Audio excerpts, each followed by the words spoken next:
Hello students, welcome to Affairs Cloud. My name is Vikas. So friends, we have an application by the name Careers Cloud which you can go and download through the Play Store. And once you have downloaded, you can log in with your Gmail ID. And why I am suggesting you this application, because this is the one-stop solution for all the current affairs. This is the best of the best application and the platform where you can enhance your learning through help. Here you will be provided with multiple courses. Here you will be provided with multiple options of quizzes, and even you will be provided current affairs on daily basis. PDFs and quizzes will be provided to you on daily basis, both in Hindi as well as English. Here you will be provided current affairs with weekly basis and monthly basis also. Here remember, once you have done watching our video, then you can log in through this application, take out the PDF, read that PDF and go through the quizzes. That will enhance your preparation. Same you have to do for weekly and same you have to do for the monthly also. In monthly you will be provided with the top 100 important questions PDF and video also, that will enhance your learning, and it will be a very beneficial and important video for the revision perspective. And not just this friends, apart from this we also provide you banking and economic questions. We provide you state current affairs such as of Uttarakhand, UP, Tripura, Telangana, and many more. Not just this, apart from this, we also provide you topic wise current affairs, and the topics that we are providing you are really important. These topics are such as national affairs, international affairs, important days, sports, defense, science and technology, apps and web portals, obituary. These are the important topics that are being asked in various exams across India. So these are the topics that are must and should be covered and will be beneficial for the preparation of the students. Next, HSBC, they have introduced e-bank guarantee to digitize the trade finance. What is this your EBG, that is e-bank guarantee? This is a bank guarantee provided by a bank that a particular organization will pay the amount for the transaction, right? They provide the guarantee that so and so organization will be providing the balance, or they will be providing the amount for the transaction of the carried out trade. So this is your bank guarantee. Earlier these bank guarantees used to be provided in a physical format that used to take 3 to 4 business days, but now with the mode of digitization, अब क्या हो रहा है, digitisation के बाद से आप देखेंगे कि ये जो बैंक गारंटीज हैं ये ऑनलाइन फॉर्मेट में प्रोवाइड की जाती हैं और एक बिजनेस डे में ये आपकी प्रोवाइड कराई जाती हैं इजिली.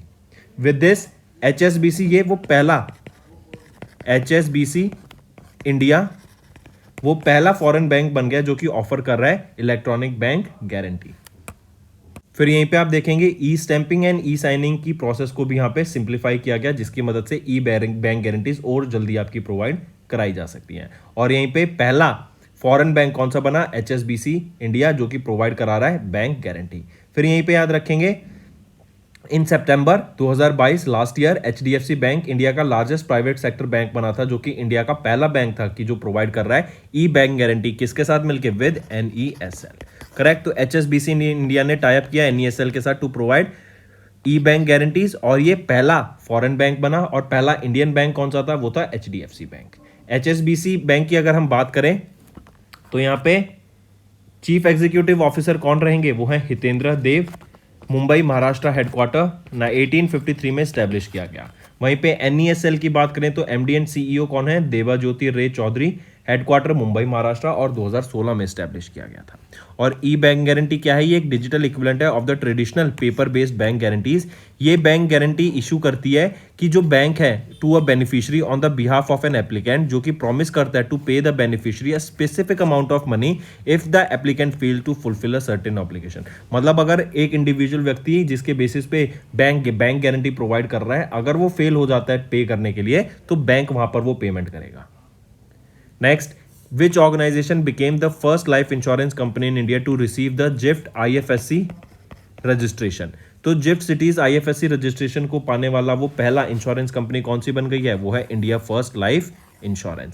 ये जो इंडिया फर्स्ट लाइफ इंश्योरेंस है, इसको इंडिया फर्स्ट लाइफ के नाम से भी जानते हैं. और ये तीन बैंकों से बना है, 3-way वेंचर है. एक बैंक ऑफ बड़ौदा जो होल्ड करता है 65% स्टेक.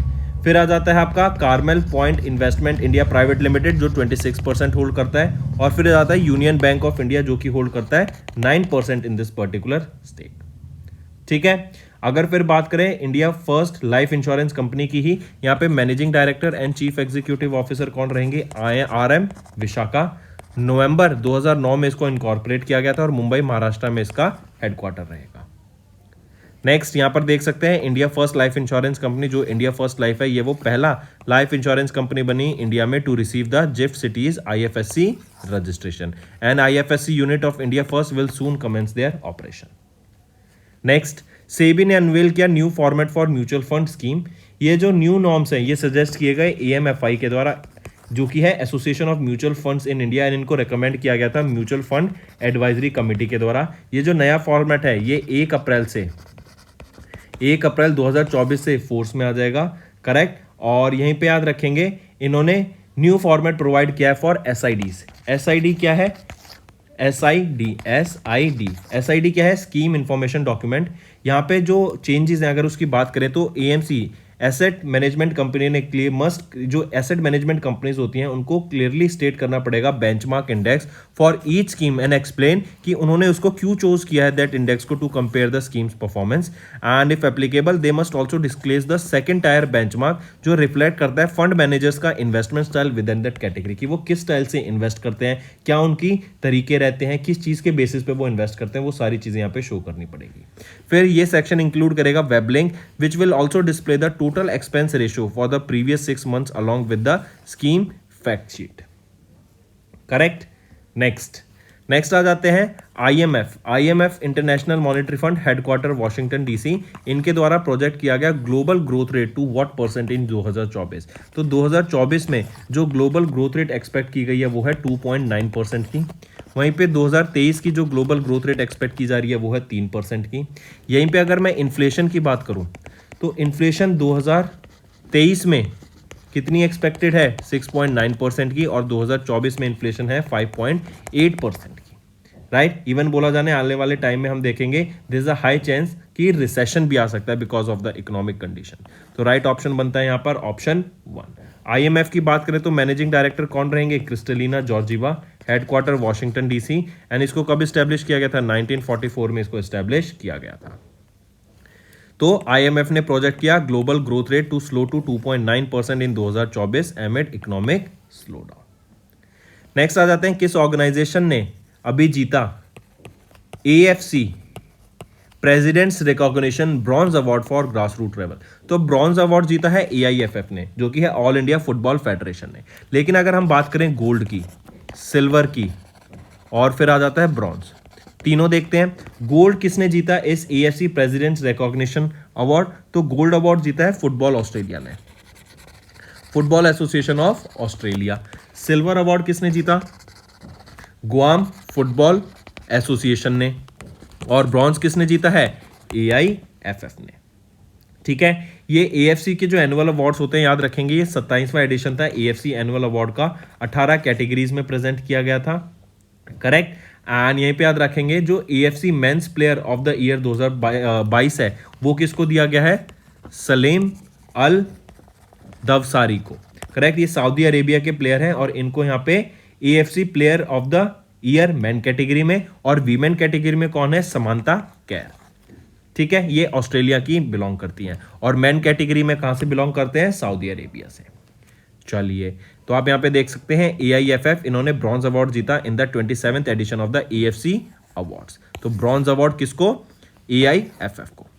AIFF के प्रेसिडेंट कौन है? कल्याण चौबे। नेक्स्ट आ जाते हैं जस्टिस, थैंक यू, आप इनको पिक्चर में देख सकते हैं।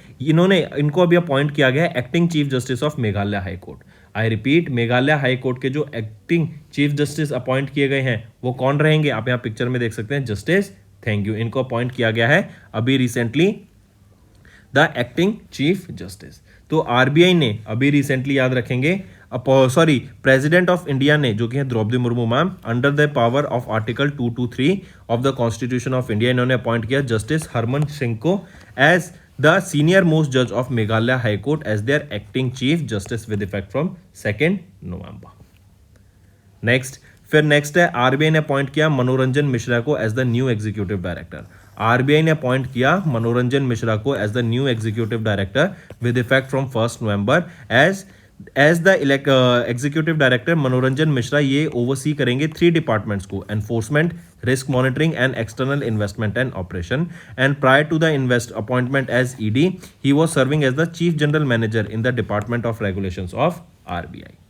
नेक्स्ट पे आ जाते हैं Tata Power. Tata Power appointed Deepesh Nanda as the president renewables and CEO and MD of टीपीआरएल. I repeat, Tata Power जो कि one of the India's largest integrated power companies हैं, इन्होंने अपॉइंट किया दीपेश नंदा को as the president of the renewables and chief executive officer and managing director of Tata Power Renewables Energy Limited, जो कि एक subsidiary रहेगी टाटा पावर की विद इफेक्ट फ्रॉम 1 नवंबर 2023. ये सक्सीड करते हैं आशीष खन्ना को and who moved as the president of generation business. तो दीपेश नंदा जो कि अभी प्रेसिडेंट बने रिन्यूएबल्स के and CEO and MD of TPRL, ये किनको सक्सीड करेंगे? आशीष खन्ना को. नेक्स्ट आ जाता है जैसे इजराइल का हम जानते हैं जो उनको मिसाइल से प्रोटेक्ट करता है एक सिस्टम है जिसका नाम है आयरन डोम. ये क्या करता है, जो भी इनकमिंग मिसाइल्स होती हैं उनको हवा में ही डिस्ट्रॉय कर देता है, करेक्ट, ताकि सिटी वहां की सेफ रहे. तो ऐसा ही एक सिस्टम इंडिया के द्वारा भी बनाया जा रहा है. पूछा जा रहा है क्या नाम रहेगा उसका, तो वो है LRSAM, जिसका नाम है long range surface to air missile. ये सिमिलर रहेगा आपका जैसे आयरन डोम सिस्टम है इजराइल का. एंड इस LRSAM को किसके अंडर बनाया जा रहा है, किस प्रोजेक्ट के अंडर, तो प्रोजेक्ट कुशा के अंडर इसको डेवलप करा जा रहा है. एंड यहाँ पे किस ऑर्गेनाइजेशन के द्वारा ये सारा काम देखा जा रहा है, वो है DRDO, करेक्ट. तो इजराइल जैसा आयरन डोम सिस्टम इंडिया में इंप्लीमेंट कराने के लिए इंडिया में बनाया जा रहा है. वो इंडिया के नाम क्या रहेगा उस इंडिया के डिफेंस सिस्टम का, वो है LRSAM long range surface to air missile.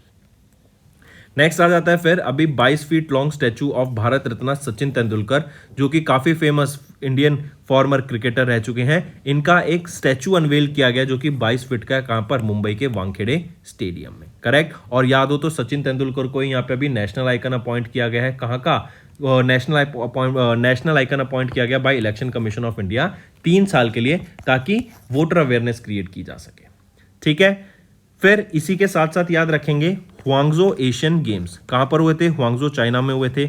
अब हम बात करें ह्वांगझो एशियन पैरा गेम्स की, ये भी ह्वांगझो में चाइना में ही हुए. और यहां पे याद रखेंगे इंडिया की 5th पोजीशन आती है ऑफ इंडियन पैरा एथलीट्स, जहां पे उन्होंने 111 मेडल सिक्योर किए. 29 gold, 31 silver and 51 bronze medal रहेंगे. एंड ये चौथा एडिशन था एशियन पैरा गेम्स का, जो कि ह्वांगझो चाइना में हुआ. यहाँ पे इनका एक मैस्कॉट याद रखेंगे फीफी, ये आपके मैस्कॉट का नाम रहेगा, जो कि एक डिवाइन वर्ड है. And in para Asian games में जिन्होंने टॉप किया वो है चाइना विद 521 मेडल्स, और इंडिया 5th पोजीशन पे आ जाता है विद 111 मेडल्स. नेक्स्ट है पद्माश्री लीला ओमचेरी. ये एक म्यूजिकोलॉजिस्ट है एंड राइटर है जिनका रिसेंटली निधन हो गया है, करेक्ट. एंड अगर इनकी बात करें तो काफ़ी फेमस ये म्यूजिशियन म्यूजिकोलॉजिस्ट हैं, राइटर हैं, जिनका निधन हो गया in New Delhi at the age of 94. इनका जन्म 1929 में हुआ था इन तमिलनाडु, करेक्ट. और इन्होंने सर्व किया as a professor at Kamakura school of music dance and research studies Thiruvananthapuram Kerala में. She was also a professor and principal of Trikala Gurukulam in New Delhi. ये प्रेसिडेंट अपॉइंट की गई of Dakshina Bharati South Indian women's organization and vice president of Swaralaya in New Delhi. और इनको पद्मश्री से सम्मानित किया गया 2009 में in the field of art. ठीक है. चलिए फिर आ जाते हैं इंपॉर्टेंट डेज पे. International day to end impunity for crimes against journalist कब ऑब्जर्व किया गया? 2 नवंबर को ये डे ऑब्जर्व किया जाता है, international day to end impunity for crimes against journalist, right. यहाँ पे जो थीम रहेगी वो है violence against journalist, the integrity of elections and the role of public leadership. And journalist के खिलाफ जो क्राइम होता है, राइट, एंड जो जर्नलिस्ट की जब वो काम कर रहे होते हैं उनकी जो डेथ हो जाती है, तो उसके बारे में अवेयरनेस क्रिएट कराने के लिए एंड इस फील्ड के डेंजर्स के बारे में अवेयरनेस कराने के लिए ये डे ऑब्जर्व करा जाता है. पहली बार कब ऑब्जर्व किया गया? 2 नवंबर 2014 में इस डे को पहली बार ऑब्जर्व करा गया. नेक्स्ट आ जाते हैं स्टेट न्यूज़ के ऊपर. तो अभी रिसेंटली कर्नाटका के द्वारा एक स्कीम लॉन्च की गई है ताकि जो भी लोगों को जैसे एकदम हार्ट अटैक आ जाता है तो उनको गोल्डन पीरियड के टाइम, गोल्डन पीरियड होता है जब हार्ट अटैक आया तो उसके बाद का कुछ 1 घंटा, राइट, वो गोल्डन आवर कंसिडर किया जाता है. तो उसमें अगर प्रॉपर ट्रीटमेंट वहां पे एकदम अगर ट्रीटमेंट मिल जाता है तो जान बचाई जा सकती है. तो उसी के लिए एकदम रैपिड ट्रीटमेंट प्रोवाइड कराने के लिए ऐसी कार्डिक इमरजेंसीज के लिए एक स्कीम लॉन्च की गई जो कि है डॉक्टर पुनीत राजकुमार हृदय ज्योति योजना। कहाँ पे लॉन्च की गई, किसके द्वारा, कर्नाटका के द्वारा, राइट। एंड इसमें क्या है कि थोड़े थोड़े डिस्टेंस पे कार्डियक अरेस्ट जो आ जाते हैं, कार्डियक इश्यूज जो होते हैं और सडन हार्ट अटैक्स आ जाते हैं, तो उससे रिलेटेड, उससे कैसे लोगों को वहां पे बचाया जा सके एंड जिन चीज़ों की भी रिक्वायरमेंट होती है वो पब्लिक प्लेसेस में प्रोवाइड की जा सके ताकि लोगों की जान बचाई जा सके ड्यूरिंग द गोल्डन आवर। इसीलिए यहाँ पर ये स्कीम प्रोवाइड की गई, रैपिड ट्रीटमेंट प्रोवाइड कराने के लिए कर्नाटका के द्वारा लॉन्च की गई स्कीम का नाम रहेगा डॉक्टर पुनीत राजकुमार हृदय ज्योति योजना। तो दोस्तों ये थे हमारे आज के इंपॉर्टेंट करंट अफेयर्स। अब आ जाते हैं वन लाइनर रिवीजन पर। Reliance Retail and SBI Card ने कोलैबोरेट किया to launch Reliance SBI Card. HSBC वो पहला फॉरेन बैंक बन गया जिन्होंने इंट्रोड्यूस की electronic bank guarantee in India. India First Life gets GIFT City IFSC registration. SEBI ने अनवेल किया new format for SID of asset management companies. IMF इन्होंने project की global growth to slow down to 2.9% in 2024 amid economic slow down. AIFF इन्होंने जीता AFC presidents recognition bronze award for the grassroots football. Justice Harman Singh thank you appointed as the acting chief justice of Meghalaya High Court. RBI ने appoint किया मनोरंजन मिश्रा को as the executive director. Tata Power ने appoint किया दीपेश नंदा को as the president of renewables and CEO and MD of TPREL। India set to develop Israel का iron drone system जैसा ही एक अपना सिस्टम जो है long range surface to air missile under the project Kusha. Next आ जाता है पैरा इंडियन एथलीट्स, इन्होंने 5th फिनिश किया with 111 medals in Hangzhou Asian para games 2022। 22 feet long statue of Bharat Ratna Sachin Tendulkar को अनवेल किया गया एट मुंबई वानखेड़े स्टेडियम। पद्माश्री लीला ओमचेरी ये एक म्यूजिकोलॉजिस्ट है एंड राइटर है जिनका रिसेंटली निधन हो गया। International day to end impunity for crimes against journalist कब ऑब्जर्व किया गया, 2 नवंबर को। एंड कर्नाटका के द्वारा लॉन्च किया गया डॉक्टर पुनीत राजकुमार हृदय ज्योति योजना जो प्रोवाइड कराता है rapid treatment for the cardiac emergencies. तो दोस्तों ये थे हमारे आज के इंपॉर्टेंट करंट अफेयर्स। अब आ जाते हैं आपके रिवीजन पार्ट पर। Next, who along with the Iranian women protest movement has recently named as the winners of Sakharov Prize for Freedom of Thoughts, जो कि है शाकारोव प्राइज बाय रॉबर्टा मेट्सोला जो कि प्रेसिडेंट है यूरोपियन पार्लियामेंट की। तो यहाँ पे सबसे पहले तो याद रखेंगे जो ये इनको सम्मानित किया गया ना शाकारोव प्राइज से, ये दिया जाता है ताकि जो राइट्स हैं उसके ऊपर लड़ा जाए, राइट्स के ऊपर बात की जाए, उनकी जो वॉइस है उसको रेज किया जाए, करेक्ट। तो यहाँ पे कौन सी इरानियन वीमेन है along with the Iranian women protesters जिनको यहाँ पे शाकारोव प्राइज से सम्मानित किया गया, उनका नाम पूछा गया, तो वो है जीना माशा आमिनी, राइट। ये अलॉन्ग विद जो इरानियन वीमेन है प्रोटेस्ट मूवमेंट की, उनको शाकारोव प्राइज से सम्मानित किया गया for the freedom of thought. ये किनके द्वारा, यूरोपियन यूनियन का टॉप ह्यूमन राइट प्राइज है एंड यूरोपियन यूनियन की जो प्रेसिडेंट है रॉबर्टा मेट्सोला, उनके द्वारा इस अवार्ड से इनको सम्मानित करा जाएगा, ठीक है। शाकारोव प्राइज की बात करें 1988 में इस अवार्ड को सम्मानित किया गया था, इस्टेब्लिश किया गया था by European parliament. Next, Draupadi Murmu president of India, इन्होंने अपॉइंट किया रघुबर दास को as the 26th governor of dash state. तो रघुबर दास ये 26th गवर्नर बन गए हैं उड़ीसा के। एंड इंदिरा सेना रेड्डी नालू जी ये बन गए हैं 20th गवर्नर ऑफ त्रिपुरा, ठीक है। तो रघुबर दास 26वें गवर्नर बने उड़ीसा के और इंदिरा सेन रेड्डी नालू ये 20वें गवर्नर बने हैं त्रिपुरा के। मार्क करके चलेंगे इसको। तो राइट ऑप्शन यहाँ पे आ जाता है option 5। Next, name the company जिन्होंने रिसेंटली अभी गोल्डन पिकॉक अवार्ड को जीता in the risk management under the power sector. तो पावर सेक्टर के अंदर जिस कंपनी ने अभी गोल्डन पिकॉक अवार्ड जीता है अंडर द रिस्क मैनेजमेंट, उस कंपनी का नाम क्या रहेगा, REC लिमिटेड। ये एक महारत्ना CPSE है, राइट। एंड इनको अभी रिकॉग्नाइज किया गया for their exceptional performance in the risk management under the power sector and इनको गोल्डन पिकॉक अवार्ड से सम्मानित किया गया by IOD institute of directors के द्वारा। नेक्स्ट, किस स्टेट में प्राइम मिनिस्टर नरेंद्र मोदी ने अभी इनॉग्रेट किया इंडिया का पहला RRTS सिस्टम जो कि है रीजनल रैपिड ट्रांजिट सिस्टम या ट्रांजिट कॉरिडोर। कहाँ पे लॉन्च किया गया इसको, यूपी में अभी इसको लॉन्च किया गया। इसका 17 किलोमीटर का भी एक पोर्शन लॉन्च किया गया है। अगर टोटल देखें ये RRTS 82.15 किलोमीटर ये लंबा रहेगा। इसका सिर्फ एक छोटा सेगमेंट लॉन्च किया गया है और यहाँ पे जो ट्रेन फ्लैग ऑफ की गई वो रैपिड एक्स ट्रेन रहेगी और इस रैपिड एक्स ट्रेन का जो नाम रहेगा वो क्या है, नमो भारत, ठीक है। तो राइट ऑप्शन यहाँ पे यूपी में इसको लॉन्च किया गया है। नेक्स्ट, इन अक्टूबर गूगल ने पार्टनर किया fintech association of consumer dash. तो ये फेस की फुल फॉर्म पूछी जा रही है, इसको ऐसे याद रखेंगे। गूगल ने अभी लॉन्च किया इंडियन गवर्नमेंट के साथ मिलके एक फेस इनिशिएटिव। इसके अंडर क्या होगा कि जो भी आपकी इलीगल डिजिटल लैंडिंग एप्लीकेशंस हैं गूगल प्ले स्टोर पे, उनको यहाँ पे ख़त्म करने की बात की जाएगी। उनको यहाँ पे एक्सपोज करके उनको डीलिस्ट करा जाएगा from these play stores and उनके ऊपर फिर कार्रवाई करने की भी बात की गई। तो गूगल ने यहाँ पे किसके साथ गूगल ने यहाँ गवर्नमेंट ऑफ इंडिया के साथ टाइप किया और क्या लॉन्च किया, फेस। अब फेस की फुल फॉर्म पूछी जा रही है, fintech association for consumer dash. तो फेस क्या है, fintech association for consumer empowerment. E से क्या आ जाता है, एम्पावरमेंट। तो सिंपल यहाँ पे पूछा गया है फेस की फुल फॉर्म बताओ। नेक्स्ट, किस बैंक ने भी रिसेंटली डेवलप किया एक्सप्रेस वे। ये क्या है, एक्सप्रेस वे। तो किस बैंक के द्वारा एक्सप्रेस वे लॉन्च किया गया, जो कि एक डिजिटल बैंकिंग प्लेटफॉर्म है जो ऑफर करता है अ range of financial products and services. तो एक्सप्रेस वे किसके द्वारा लॉन्च किया गया है, उस बैंक का नाम बताइए। तो क्या रहेगा उस बैंक का नाम, वो है HDFC बैंक। इंपॉर्टेंट है, HDFC बैंक के द्वारा ये एक्सप्रेस वे लॉन्च करा गया। Next, name the village of India, जिसको भी third edition of best tourism villages 2023 के लिस्ट में जिसने टॉप किया। तो किस विलेज ने टॉप किया है, वो है ढोरडो विलेज ऑफ गुजरात।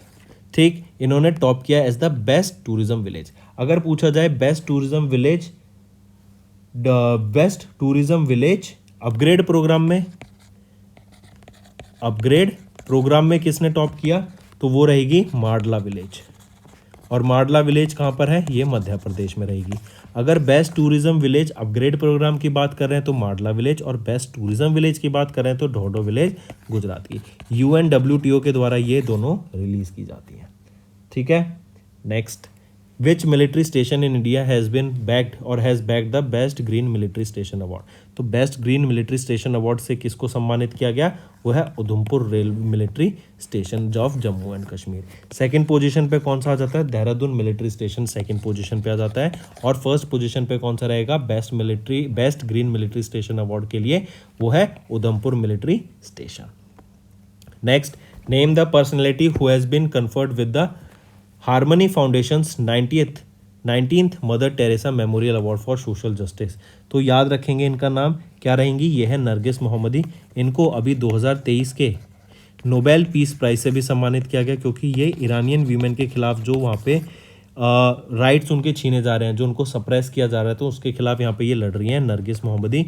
ये भी जेल में भी हैं और इनको यहाँ पे 19th edition of Mother Teresa memorial award से सम्मानित किया जाएगा for social justice. Correct, November में ये मुंबई महाराष्ट्र में इवेंट होगा एंड उसके दौरान इनको यहाँ पे सम्मानित करा जाएगा इस 19th edition of Mother Teresa memorial award से। और 2023 में इनको नोबेल पीस प्राइज से भी सम्मानित किया जा चुका है। Next, name the bank that has received the approval from RBI to acquire 100% of the issued and paid up capital in Sonata Finance Private Limited for 537 crore rupees. तो 537 करोड़ रुपीस के लिए 100% स्टेक बाय किया जा रहा है in Sonata finance private limited. किसके द्वारा, Kotak Mahindra bank के द्वारा। Next, name the third stealth destroyer of project 15B class guided missile destroyer that has been delivered to the Indian navy in October 2023। तो किसके द्वारा डिलीवर, क्या नाम रहेगा उसका, वो है yard 12706 Imphal. Right, I repeat, name the third stealth destroyer of project 15B class guided missile destroyer जिसको that has been delivered to the Indian navy in October. तो उसका नाम है इम्फॉल या फिर यार्ड 12706। राइट, मार्क करके चलेंगे। इसको बिल्ड किसके द्वारा किया गया अगर पूछा जाए तो Madgaon dock ship builders limited के द्वारा इंडियन नेवी को डिलीवर किया जाएगा। एंड इसका जो डिज़ाइन है वो किसके द्वारा, Indian navy's warship design bureau के द्वारा इसका डिज़ाइन डेवलप किया गया था, बनाया गया था। Next, when was the police commemoration day या फिर पुलिस मार्टर्स डे ऑब्जर्व। ये कब ऑब्जर्व किया जाता है, तो 21 अक्टूबर को हर साल हम ऑब्जर्व करते हैं पुलिस कमेमोरेशन डे या फिर police martyrs day. Moving on, Michael Debabrata Patra जो कि डेप्टी गवर्नर है ऑफ RBI, इन्होंने इनॉग्रेट किया sub office of the RBI in कहाँ पर, ईटानगर अरुणाचल में। इनके द्वारा डॉक्टर MD पात्रा के द्वारा जो डेप्टी गवर्नर है RBI के, इनॉग्रेट किया गया सब ऑफिस ऑफ द RBI कहाँ पर, ईटानगर अरुणाचल प्रदेश में।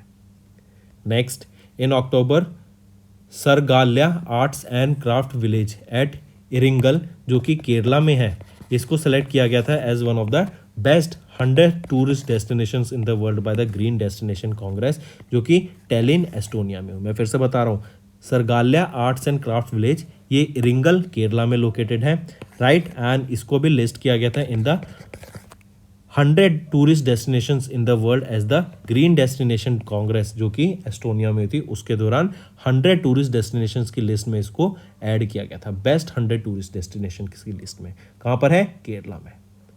नेक्स्ट, नेम द बैंक जिसने भी पार्टनर किया NBBP के साथ जो कि है NPCI Bharat bill pay limited, और इन्होंने मिलकर लॉन्च किया it services under the business to business category. B2B category के अंडर लॉन्च किया गया क्या इनके द्वारा एक सर्विसेज बिजनेस की, जैसे मतलब पेमेंट करना, पेमेंट रिसीव करना, चेक रखना, तो ये सारी पेमेंट, करेक्ट। तो ये सारी सर्विसेज तो किस बैंक ने भी टाई अप किया है NBBP के साथ, तो बैंक का नाम रहेगा यहाँ पर एक्सिस बैंक, ठीक है। इन्होंने टाई अप किया NPCI Bharat bill pay limited के साथ ताकि B2B सर्विसेज लॉन्च की जा सके। फिर यहीं पे याद रखेंगे माई जियो, ये वो पहली एप्लीकेशन बन गई to go on live with the B2B category payments के साथ, ठीक है। आई रिपीट, माई जियो वो पहली ऐप बन गई to go live with the B2B category payments, and Axis bank ने NPBB के साथ टाइप किया था for this B2B category services. Next, name the regulatory body of India that has been recently awarded with ISAR Honors 2023 by UNCTAD Working Group on International Standards for Accounting and Reporting। तो कौन से institute regulatory body रहेगी? ICAI। ICAI को यहाँ पे याद रखेंगे, अभी अवार्ड ऑनर किया गया विद ISAR ऑनर्स के साथ, ये छठा एडिशन रहेगा of ISAR honours, correct. UNCTAD के द्वारा इसको दिया जाता है एंड इसको प्रेजेंट किया गया during the 8th edition of the world investment forum. ये वर्ल्ड इन्वेस्टमेंट फोरम कहाँ पर हो रही थी? UAE में हो रही थी, अबू धाबी में, करेक्ट। एंड इसका 8th एडिशन था, 6 से लेके 20 अक्टूबर के बीच में ये हो रही थी। इसके दौरान यहाँ पे छठा एडिशन ऑफ ISAR ऑनर से सम्मानित किया गया ICAI को। नेक्स्ट, नेम द पर्सनैलिटी जिनको अभी फैसिलिटेट किया गया with 2022 centre on the legal profession award for global leadership by the Harvard law school centre of Harvard university USA। तो किनको अभी यहाँ पे इस अवार्ड से सम्मानित किया गया? वो है DY चंद्रचूड़ जी, राइट। ये हाईएस्ट ऑनर रहता है आपका हार्वर्ड लॉ स्कूल का, करेक्ट। एंड ये है centre on the legal profession award bye global leadership. Harvard law school का ये हाईएस्ट आपका अचीवमेंट ऑनर है और इससे इनको सम्मानित किया गया DY चंद्रचूड़ जी को। और DY चंद्रचूड़ जी ये क्या है? चीफ जस्टिस ऑफ इंडिया है as of now. Next, in October RBI ने अप्रूव किया appointment of Ashok Vaswani as the next managing director and chief executive officer of dash bank for a period of 3 years। तो Kotak Mahindra bank के आने वाले 3 साल के लिए यहाँ पर RBI ने अप्रूव किया अपॉइंटमेंट ऑफ अशोक वासवानी को as the new managing director and chief executive officer. ये किनको रिप्लेस करेंगे? उदय कोटक को ये रिप्लेस करेंगे to be the new MD and CEO of Kotak Mahindra bank, ठीक है। नेक्स्ट है हमारा होमवर्क सेक्शन।